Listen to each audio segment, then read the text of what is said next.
Hello, everyone. Welcome once again to Bat Chat. I'm Captain Logan. And I'm Steve Baxi. Today, Steve and I are, as we always do, at least until we're finished with this, and then we'll do another thing. We are doing another episode of Batman the Animated Series. This is on the third disc of Volume 1, if you're looking at these on the DVDs. And the episode is See No Evil, the one with the invisible guy, Steve. Yeah, the Invisible Man guy, who, if I remember right, his name is like Vestris or something like that. Is it Vestris? I forget now. Yeah, it's something like that, and the episodes has a lot of callbacks to the original Invisible Man story, where like he goes insane at the end and stuff like that. So it's gonna be fun to talk about.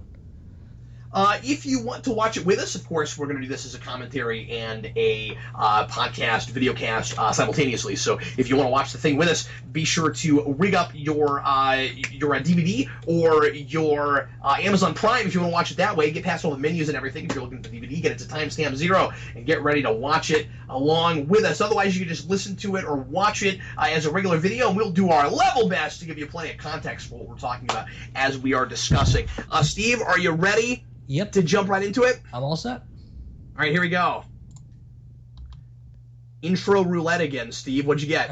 Superman Batman intro again. Again, they just don't know how to use the original intro, apparently. That's that music that's like dun dun dun dun dun dun dun dun. Yes, essentially. It's not bad music or anything. It's just I kind of like the atmosphere that the intro sets for you. I like that theme a lot. Well, especially you want that. We talk about this every week. Especially you want that when you're watching the first season, right? Yeah, the season where it's all about that atmosphere. That's it. And where a lot of episodes are about atmosphere before they're about anything else. Yeah, exactly. So yeah, that kind of hurts rewatchability as far as Amazon's concerned. I know the DVDs don't play that weird intro roulette. It would be really funny if they were rigged that way, though, where it just both on there and then you never knew what you were going to get. That's the thing DVDs can do. You can do like you can program a DVD with the titles or the titles with the chapters to pick a random one when you press a button. Yeah, that's true. That would be fun to see. Just mess with people. Okay, so this is a super creepy looking title card. Yes, it is. But I have to criticize it because that's a teddy bear, and a teddy bear does not factor into the story in any way whatsoever. It's like a Raggedy Ann type doll, or it's not a clown, but well, I know there's a kid involved in this, so I could see the innocence motif going there. But yeah, they probably should have used the actual doll from the episode. That's the only reason I say that, because that doll is significant. Well, see, there is a bear with a scene that's exactly like the title card. Yeah, and I mean, there's a bear up against the wall, but well, anyway. I really like I guess we talk a lot about atmosphere in the show. I really like the atmosphere in this particular episode, contrasted with the rest of a lot of the other episodes we've watched that are very atmospheric, and that this is a very like horror type atmosphere, right? Like, yeah, like just this opening scene is kind of twisted. It's legitimately creepy. Yeah, and I know there's a good deal of stuff they wanted to do with this episode that the censors wouldn't let them get away with because of child endangerment and stuff like that. But clearly they were trying to go a little bit darker this time around, especially with this little girl. Well, and I think that there's a lot of throwback to 80s horror films. Like, there's a lot of Poltergeist. Yeah. Especially with what the little girl looks like and what she sounds like.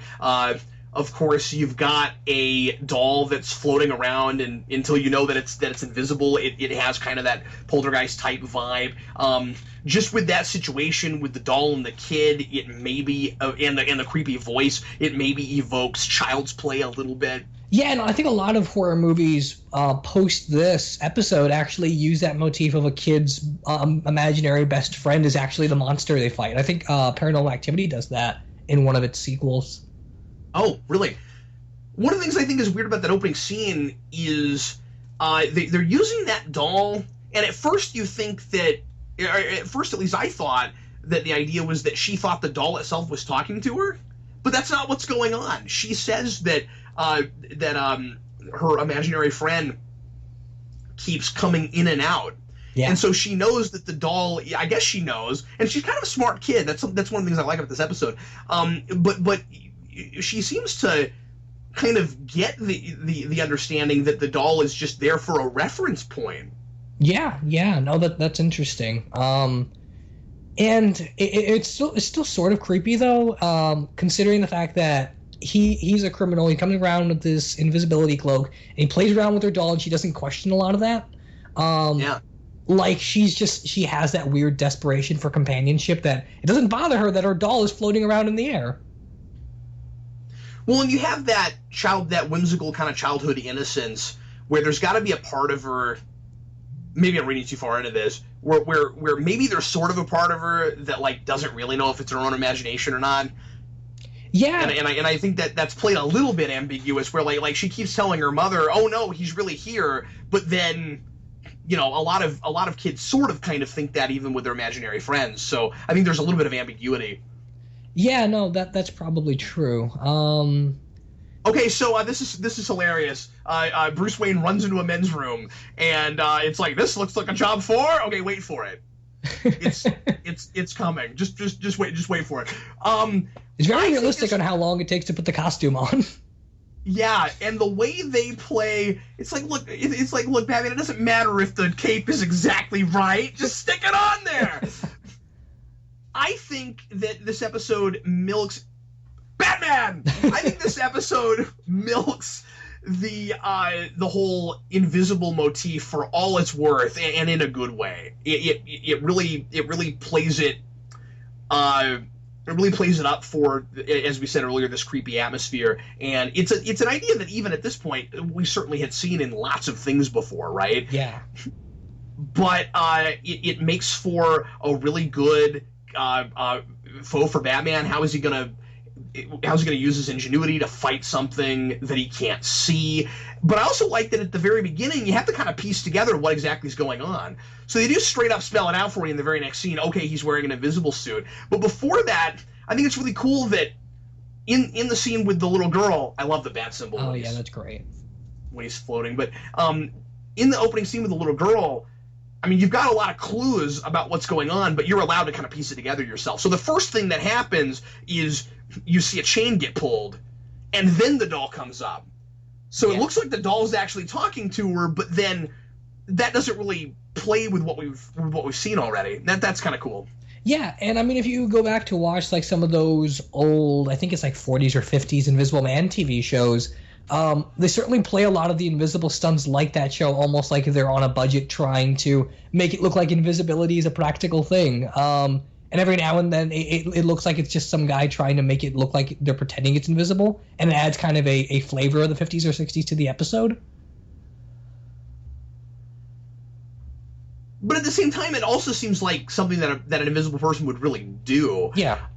I like the places where he pretends like he's making a thing float, and they also are really capitalizing on doing this in animation. Like I get the sense that this is one of those episodes where we kind of did. I feel this way with Clayface, except I like the story there. I know you don't. I can't wait to argue about it.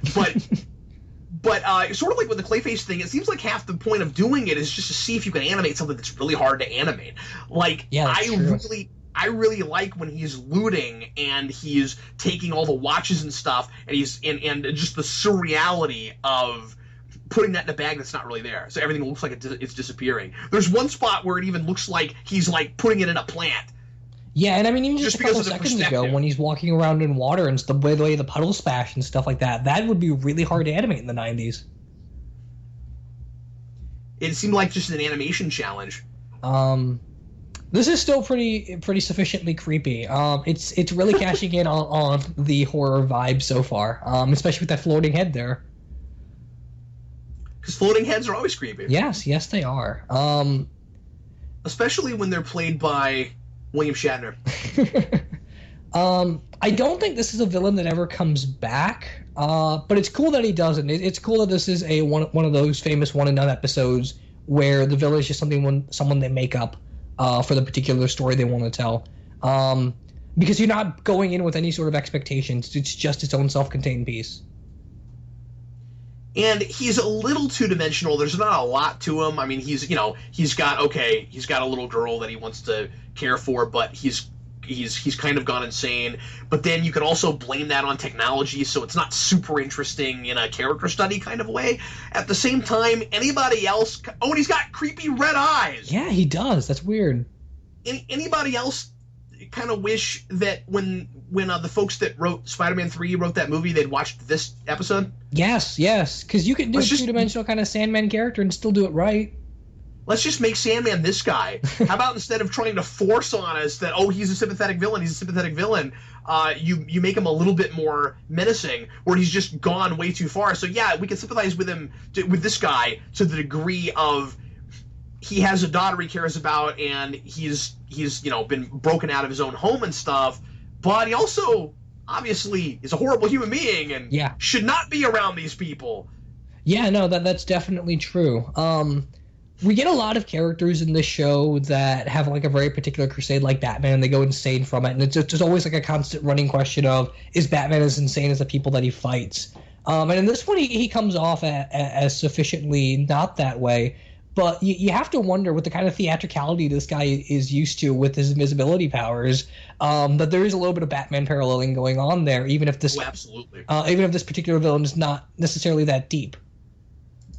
One thing that's really interesting is you've got a guy who's in the shadows, like Batman is, and is trying to manipulate a child, and then you have another guy who became a creature that lives in the shadows and manipulates criminals, so he does it for good reasons, but because he was at one point a child put in that situation. A different situation, but he was at one point victimized as a child. So there's a parallel, but there's also a contrast.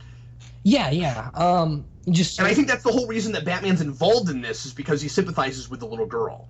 Yeah, and it's cool that a lot of these early episodes do stuff like that. Like Never Too Late does a lot of that, where Batman's very concerned about individual cases of criminals, which is certainly interesting. And we get in later episodes where whenever he rehabilitates someone or works with someone or they get out of prison, he does offer them jobs as Bruce Wayne. He does keep going forward with some of his philanthropy work with the villains. So this first season being so top-heavy with individual cases like this, I think does work in its favor later down the line.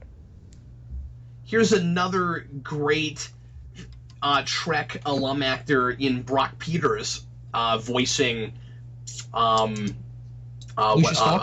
Lucius Fox. Thank you. Yeah, Brock Peters, of course, played Joseph Sisko in Deep Space Nine. Sisko's dad, and he also played Admiral Cartwright in I think 2 or 3 of the Trek movies. I think 2. He was in Star Trek 4, and then he pops back in Star Trek 6 as one of the conspirators. So in 4, you think he's just a normal, nice guy admiral, and then in 6, it turns out that he really hates the Klingons and is trying to do everything he can to stop that treaty from going forward.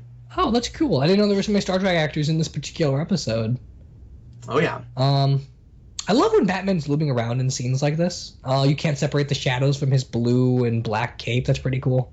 And we're about to get to one of my favorite animated Batman motifs. Just wait, watch the flashlight. Oh yeah, he's gonna do it. He's gonna do it. It's my favorite thing. I don't know why I love it. Just wait, here it comes. If I were doing a counting Batman, this would be a thing I'd be counting. Hold on, he's gonna do it. There it is. Yes! Oh, that's great. Why do I love that, Steve? Because it's classic Detective Batman. It's pretty awesome. Well, and it's been in a lot of comics even before this, right? Like, isn't that like a 70s or 80s like Batman Dark Detective thing? Yeah, particularly 70s stuff with like Steve Englehart. Where a lot of the stories from this show actually come from Englehart's run, where he does that detective work and he's really nitty gritty about it.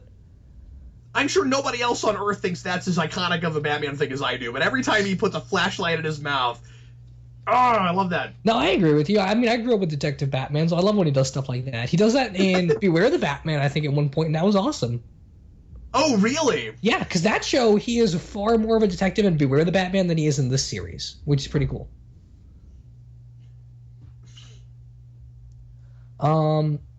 Early Kevin Conroy's voice is really interesting, considering how he still hasn't given up the role of Batman, and then you watch him in certain trailers for stuff like Arkham Knight, and clearly he's aged, but there's sort of a gruffness and he hasn't particularly found his voice yet in this first season that's really appealing to listen to.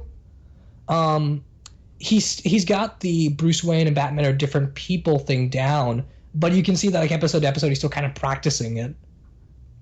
Well, I think that's kind of easy because all he has to do for Bruce Wayne is his normal voice as if he was a game show host. Yeah, that's true. And then when he does Batman, he just puts it in the back of his throat. And so you can hear a little bit of it's not quite from the diaphragm thing. And I think that's part of what you're noticing is early Batman, his voice is a little too far in the back of his throat. Yeah. My guess would be at some point he realized that he was going to have to change the way he was modulating that or he was going to lose his voice a lot. Yeah, and we get that a lot more in like the latter half of the second season and particularly the New Adventures of Batman stuff. Like the guy who voiced the Shredder, I don't know how he did that for more than 10 minutes at a time. That's true.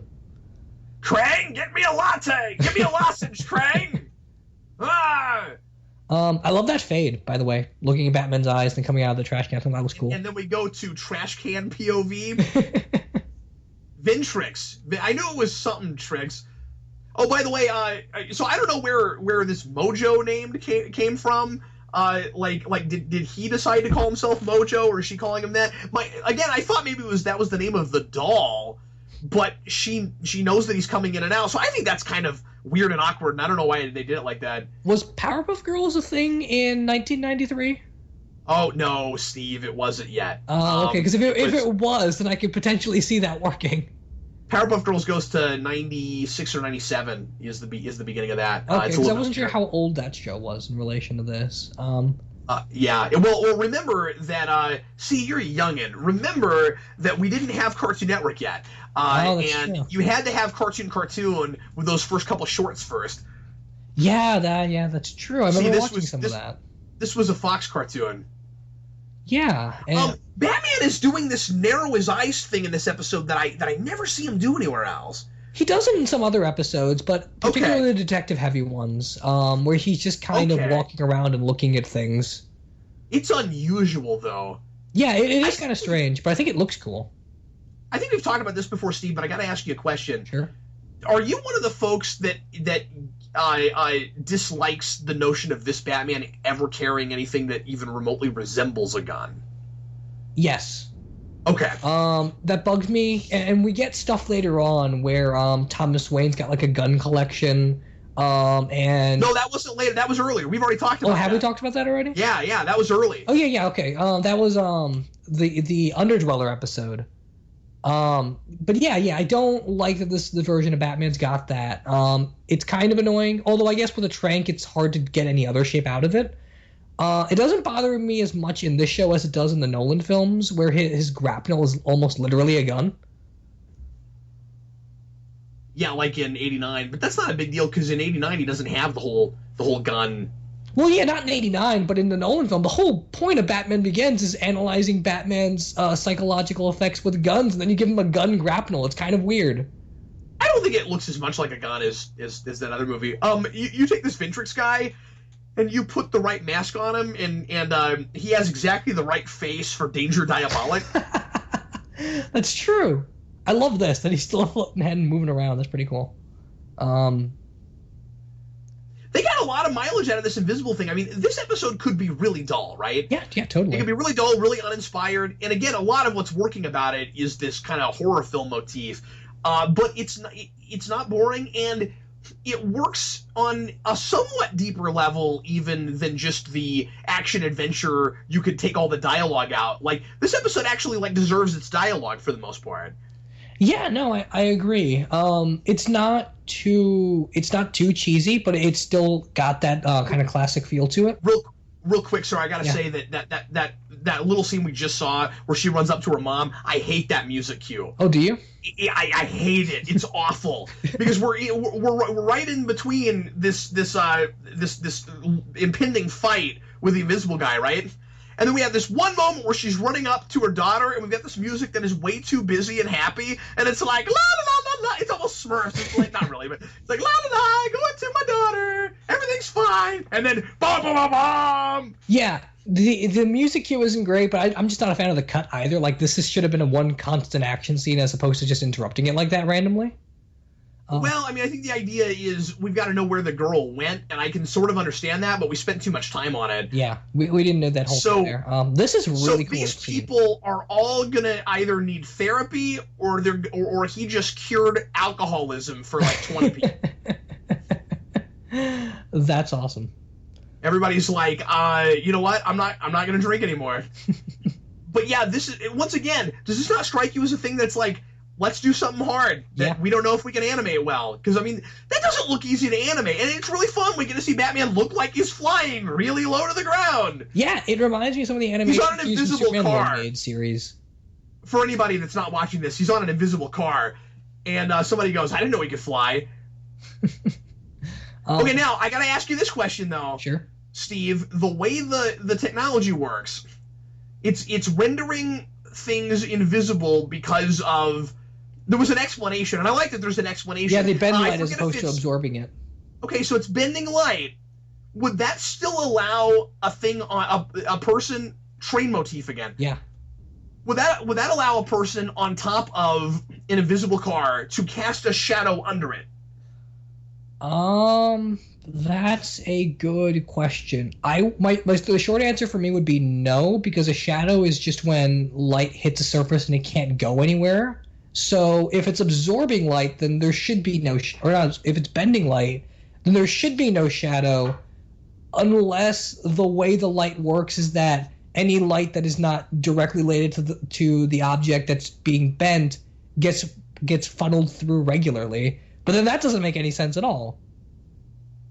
Okay, I'm just asking because we saw a shadow. Yeah, that doesn't actually make a lot of sense. But we'll go with it, I guess. I can just see Bruce Timm or somebody else, directing this episode, going, yeah, we know it doesn't really make any sense, but it just didn't look right to not have a shadow, so we put one there. Yeah. Because they say a lot of stuff like that in the commentaries on these. Yeah, no, that's true. Batman gets beat up quite a bit in this episode, and this is the one moment where he doesn't, which is cool. I love Detective Batman when things are hard for him. That's always fun. Well, yeah, of course. I mean, you don't want it to be too easy. What is the point of having a superhero with no superpowers if it's not harder for him because he doesn't have any superpowers? Yeah, and then he has to deal with other people that have a brain and use gadgets just like him. And then, of course, as always, we appreciate what he's able to do a lot more because it didn't look easy. Yeah, no, agreed. I mean, there's this thing in fiction called conflict, and you want to see your heroes actually, overcome hurdles. So I think there's actually quite a few episodes that do that with Batman just looming at the end. I always love it when they do that, especially this one where he's got the moon behind him and he's all in silhouette.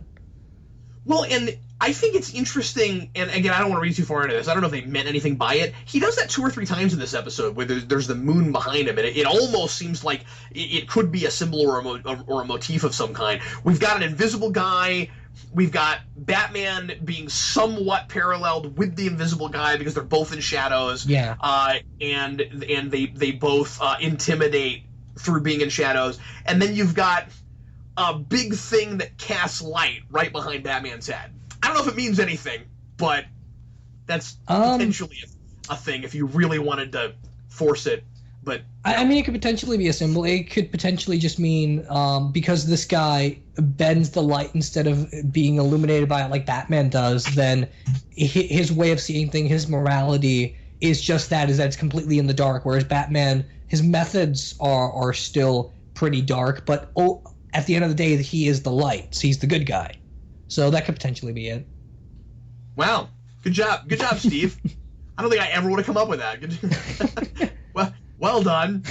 Well, anyway, everybody, thanks always for watching. We sure appreciate it. I hope you had fun watching See No Evil with us. Next time, it's one of my favorite episodes. It was on my top 10. Everybody loves this episode, or at least a lot of people do. Beware the Grey... is it Beware of Grey Ghost, or is it Beware the Grey Ghost? It's Beware the Grey Ghost, is it not? Wow, well, then there's a typo on my episode list on my DVD because it says "Beware of Grey Ghost," and that doesn't even make sense as a phrase. No, it doesn't. Let me check on Amazon real quick. Beware of Grey Ghost. Yeah, I don't. It is Beware the Grey Ghost. Yeah. Okay. Oh, okay, and then inside the discs it says "Beware of the Grey Ghost." That's weird. So I don't think this box set knows what this episode is called. Well, right now I'm on the wiki, the DC Animated Universe wiki, and it says "Beware of the Grey Ghost," but Amazon lists it as "Beware the Grey Ghost."